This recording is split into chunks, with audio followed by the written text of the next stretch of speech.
There is a road across Cornwall, where the land seems to empty itself of comfort.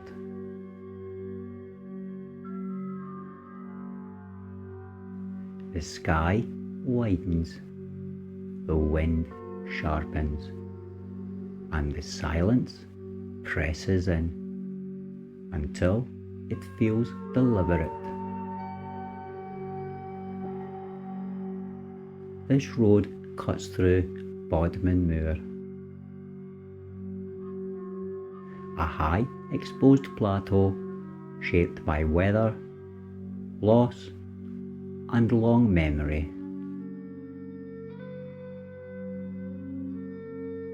For centuries, travellers feared it, not because of what lived there, but because of how easily it swallowed the unwary.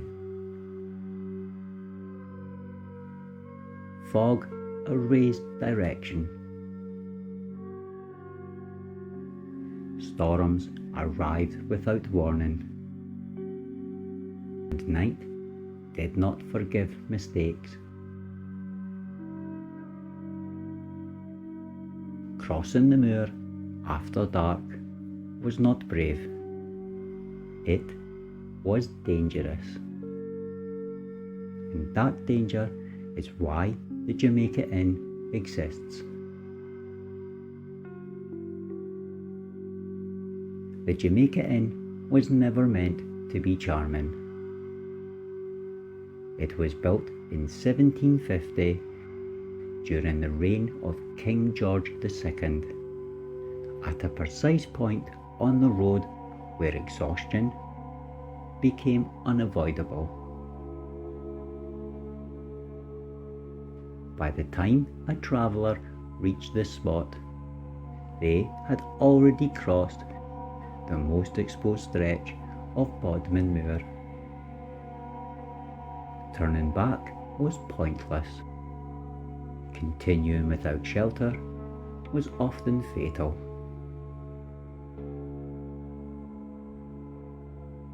So the inn did what it was meant to do. It endured.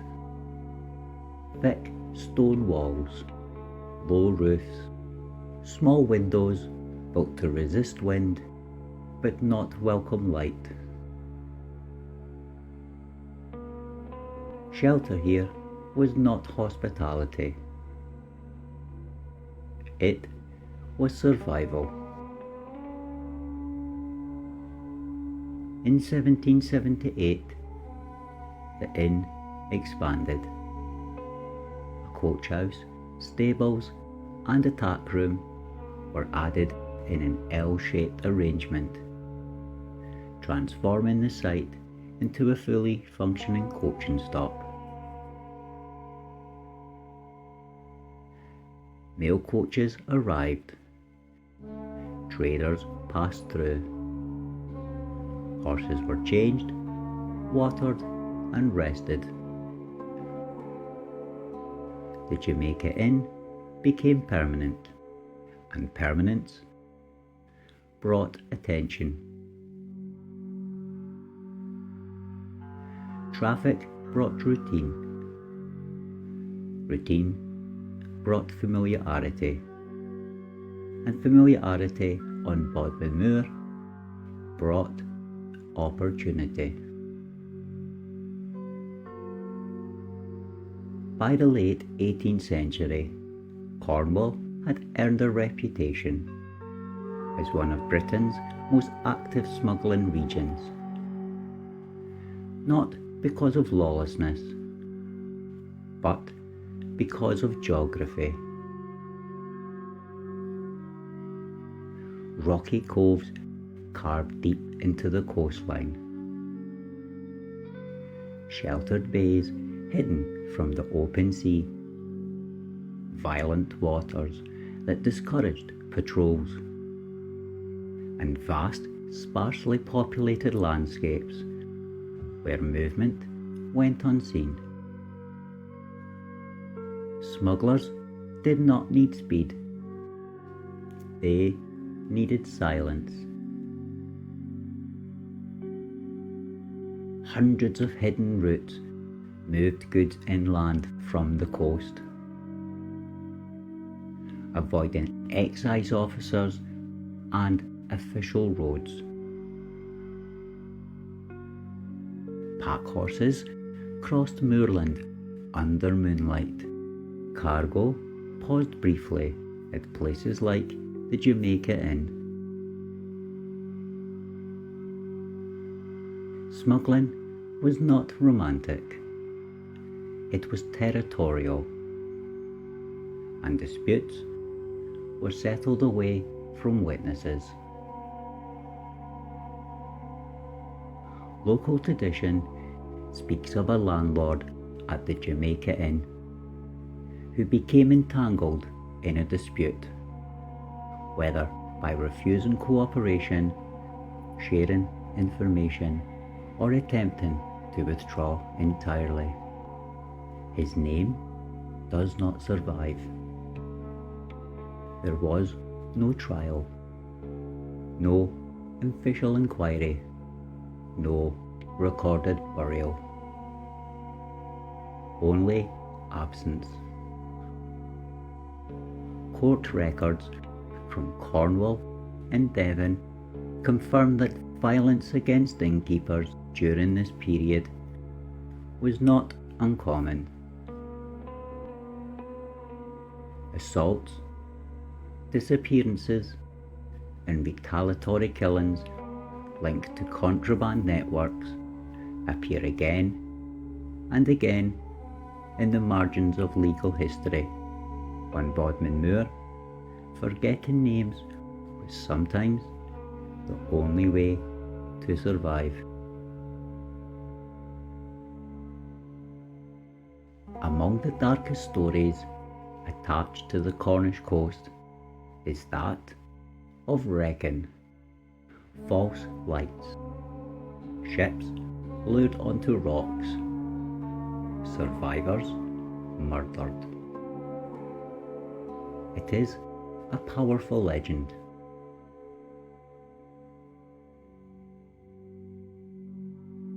Historians debate its extent, and rightly so.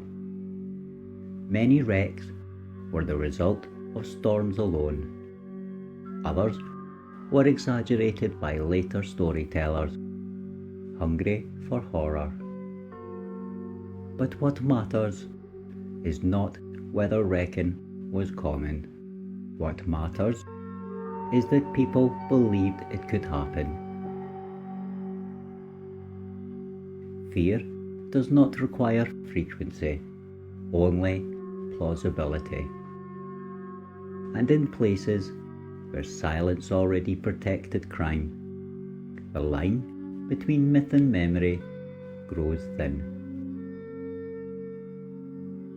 It is often claimed that the Jamaica Inn takes its name from rum smuggled from the Caribbean and hidden within its walls. It is a compelling story, but it is almost certainly untrue. The name is generally understood to derive from the Trelawney family, influential local landowners whose reach extended far beyond Cornwall. During the 18th century, two members of the family served as governors of Jamaica, a prestigious colonial appointment. Naming properties after overseas connections was common practice. In this case, the name reflects status, not contraband. Ironically, the truth would soon become far darker than the myth. By the time authorities began to intervene, the damage had already been done. Excise officers arrived late. Records were incomplete. Witnesses were reluctant. Smuggling declined not because it was uncovered, but because it became impossible to ignore. The Jamaica Inn survived. Others did not. And survival has consequences. In the 20th and 21st centuries, visitors to the Jamaica Inn began reporting experiences that did not fit neatly into history.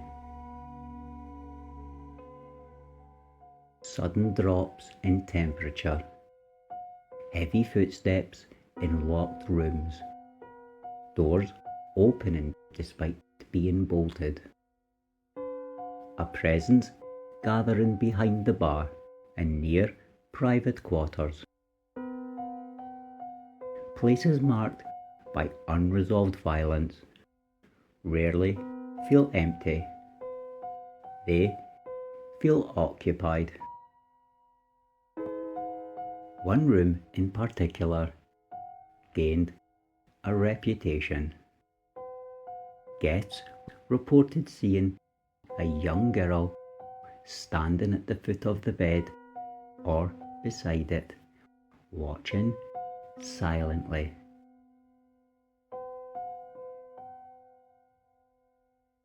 Others described wet footprints appearing on the floor, leading toward a wardrobe from the direction where a bathroom once stood. The story grew. Visitors began leaving gifts, letters, and toys. No evidence has been found linking a child to the room. The story had taken on a life of its own, and yet the room remains one of the most reported in the inn. Another story lies beneath the noise. In 1834, a woman named Mary Downing gave birth to an illegitimate child, fathered by the inn's landlord, Thomas Dunn, a married man with a family of his own. Whether this was a love affair or exploitation is unknown, but guests began reporting something else. In one room, many heard a woman weeping. Female guests described overwhelming sadness, a sense of grief that did not lift. During investigations, the sound of a baby crying was reported in rooms. In one documented case, a guest in a room heard a baby crying continuously until dawn. No infants were staying at the inn. Visitors and guests to Jamaica Inn frequently report knocking at doors. Unanswered, persistent, and unexplained. Others describe a man in a tricorn hat and long green coat, walking through locked doors and appearing briefly in bedrooms before vanishing. And then there is Jack, a young smuggler according to tradition, who was drinking at the inn in the 1700s before being called outside, never to return. His body was found on the moor the following day. He has been reported since at least 1911, seen near the car park. in the museum, and along the corridor between the rooms. He does not threaten. He lingers. Today, visitors report more subtle disturbances.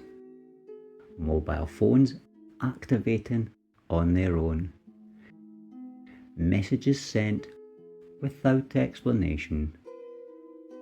Sudden nausea, headaches, and a sense of being watched.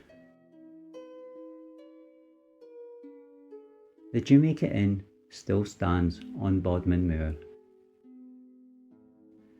The road still crosses empty land. The weather still turns without warning. And silence still presses in. Legends grow here because records fail. Names vanish because survival demanded it. And places shaped by violence, secrecy, and silence do not forget easily. They endure, and sometimes they watch back.